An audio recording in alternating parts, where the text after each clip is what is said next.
Myself, I am Dr. Rajendra Konda from Srimati Veeramma Gangasri Degree College for Women, Kalburgi. Today we are going to discuss regarding the oscillator. Here is an oscillator. The input is a DC voltage and we are going to get an output AC voltage. So it is the one which is going to convert the input DC voltage into an output AC voltage.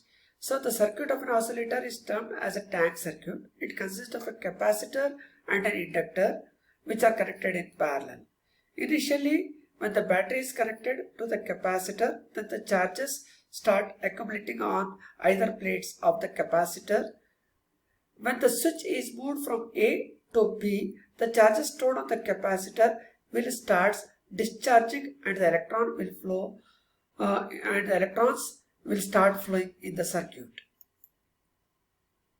The voltage across the capacitor starts falling as the current through the coil begins to rise. This rising current sets up an electromagnetic field around the coil, which resists this flow of current. When the capacitor is completely discharged, the energy that was originally stored in the capacitor as an electrostatic field is now stored in the inductive coil as an electromagnetic field. There is no external voltage in the circuit to maintain the current within the coil. It starts to fall. This current charges up the capacitor with opposite polarity to its original charge. Here you can see positive charges on the top, negative on the bottom, but here you can see negative charges on the top, positive charges on the bottom. Capacitor continues to charge up until the current reduces to 0 and the electromagnetic field of the coil has collapsed completely. The whole process is repeated, producing an alternating current type of sinusoidal voltage and current waveform. The whole thing we can understand, it is a conceptual model we can say. Here I have totally used 9 figures where you can see the output, how the sine wave is generated. Here in the first figure you can see that voltage across the capacitor is 0 and the energy is stored in the inductive coil as an electromagnetic field. So here is the number 1. Here you can see that in the waveform along the x-axis time period, along the y-axis there is the current and positive maximum current and negative maximum current. The current is maximum, which is represented by 1, and now the voltage across the capacitor is 0. And here there is no external voltage in the circuit to maintain the current within the coil. Now the current starts flowing. Current starts flowing to fall.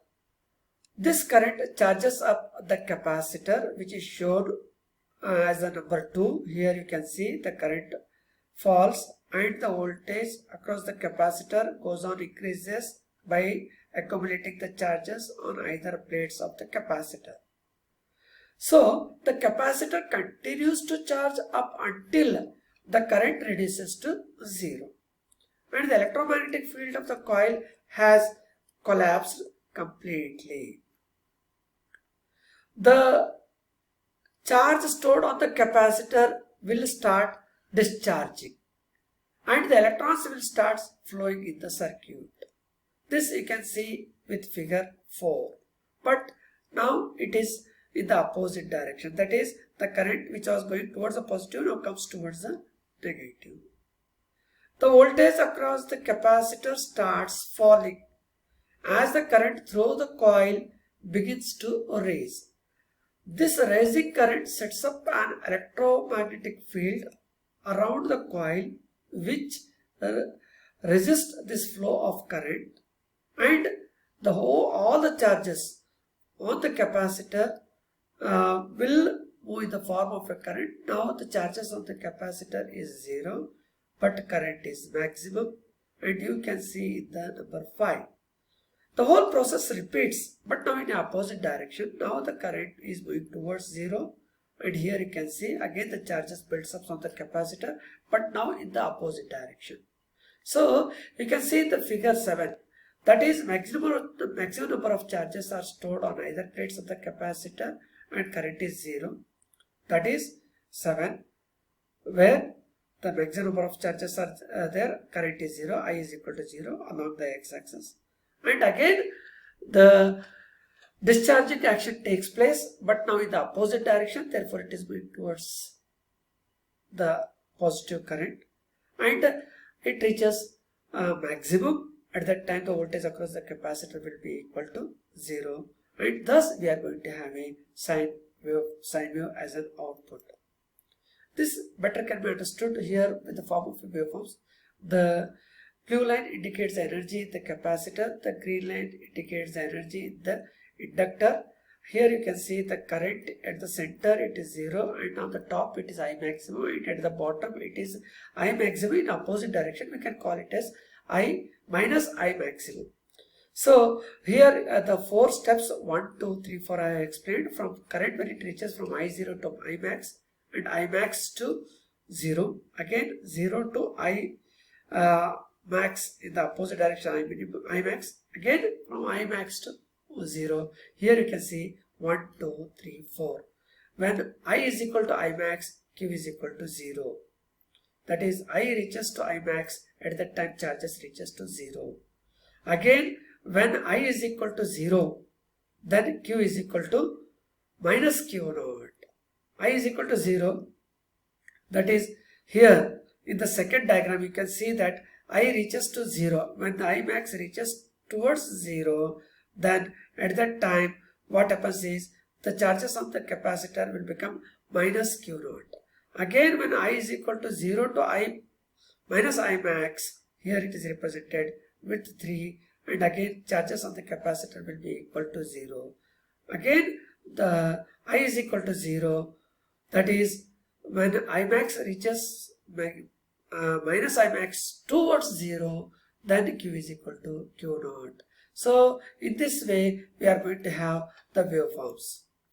Here, as already I had told, that in a tank circuit 2 components are very important. One is the capacitor, another one is the inductor. So when we talk about the inductor, it is an inductive reactance which is represented by XL. Capacitive reactance is represented by XC. And you can see that the inductive reactance is directly proportional to frequency. Capacitive reactance is inversely proportional to frequency. Therefore, along in this diagram, you can see that along the x-axis it is a frequency. As the frequency goes on increases, XL goes on increases, XC goes on decreases. But at a particular point at the intercept, where we can say that XL is equal to XC. Therefore, here at resonance we can say that XL is equal to XC. XL is represented by 2 pi FL. XC is represented 1 upon 2 pi FC. Rearranging this one, we will get F is equal to 1 upon 2 pi under root of L into C. This frequency is at this point. This frequency where XL is equal to XC, and it is this point we are going to call it as a resonance frequency, and this is represented as the resonant frequency of a LC oscillator by equation 1 upon 2 pi under root of L into C. This equation shows that if either L or C are decreased, then the frequency increases. Here now we will discuss the basic oscillator and the feedback circuit. So here it is a oscillator gain without feedback. What is that feedback? Feedback is nothing but whenever we take a portion of the output signal and it is given as an input, then it is called as a feedback. In the first figure there is no feedback. Therefore here we have applied Vi and we are getting the output Vout. Therefore we can write Vout is equal to A into Vi. It is a product of gain into input voltage, where A is the open loop voltage gain, Vi is the input voltage, Vout is the output voltage. Now in the second figure, here it is the oscillator gain with the feedback. Now feedback is, as already I told, some portion of the output is taken and is given as an input. Here we can see that beta is there, which is a feedback fraction. Small portion of the output is taken, and therefore we get a feedback voltage Vf, that is equal to beta into V naught. So it is given as the input, Vi is also the input, therefore it is the equation, the resultant equation is Vi minus beta into V naught, which is the input to the amplifier. Therefore we can say that when we say Vout is equal to A into Vi, so A is here, Vi is nothing but Vi minus beta into V naught. So therefore The signal at the output of the amplifier can be written as Vout is equal to A into in the bracket Vi minus beta into Va0. Rearranging this one, we will get AVI is equal to V0 in the bracket 1 plus A into beta. So gain of a oscillator with feedback can be represented as Vout divided by Vi is equal to A divided by 1 plus A beta, where A beta is a loop gain. Electronic circuit can be classified into two categories. One is non-sinusoidal oscillator, one is sinusoidal oscillator. When we say non-sinusoidal, it is square, rectangular, sawtooth or pulse shape. Sinusoidal, which produces an output having a sine waveform. So a oscillator is a circuit which utilizes the positive feedback amplifier to generate the sinusoidal waveforms of fixed amplitude and frequency. The amplifier provided with positive feedback can generate the sinusoidal signal even in the absence of any input. These signals are termed as oscillations, and hence the device is known as an oscillator. Here in this diagram we can see that the oscillator, Vout is the output and Vs is the input signal source.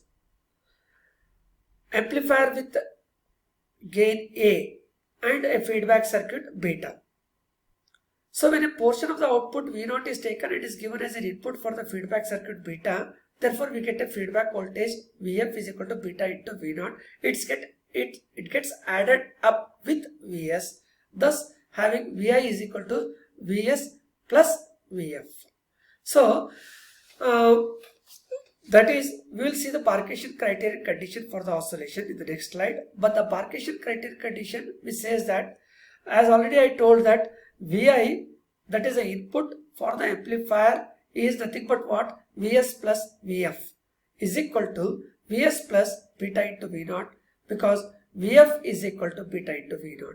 Therefore, when we say that the output voltage is nothing but the gain with the input is Vs plus beta into V0. So rearranging this one, we are going to get Vout divided by Vs is equal to A divided by 1 minus A beta. So Vout by Vs is nothing but the gain of an oscillator with feedback. AF is equal to output voltage divided by input voltage is equal to Vout divided by Vs. Therefore, AF can be written as A divided by 1 minus A beta. Here A beta is a feedback factor or loop gain. If A beta is 1, then 1 minus 1 is equal to 0. Anything divided by 0 is nothing but infinite. Therefore, AF is equal to infinite. Thus, the gain becomes infinite. That is, there is an output without any input. Therefore, the amplifier in this condition works as an oscillator. This condition A beta is equal to 1 is called Barkhausen Criterion condition for oscillations. So here, when A beta is less than 1, here you can see A beta is less than 1. Then the signal will die out. It's called as damped oscillation. When A beta is more than 1, then the output signal will build up. When A beta is equal to 1, we get the output signal with steady undamped oscillation, stable oscillator. So here, the block diagram of an oscillator consisting of amplifier, positive feedback network and an oscillator. Feedback network is the frequency selective circuit. Oscillator circuit employs before the amplifier circuit can be LC tank circuit or a RC network or a quads.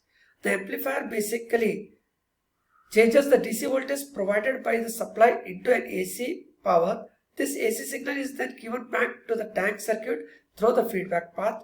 Further, the oscillations of the tank circuit are fed to the amplifier.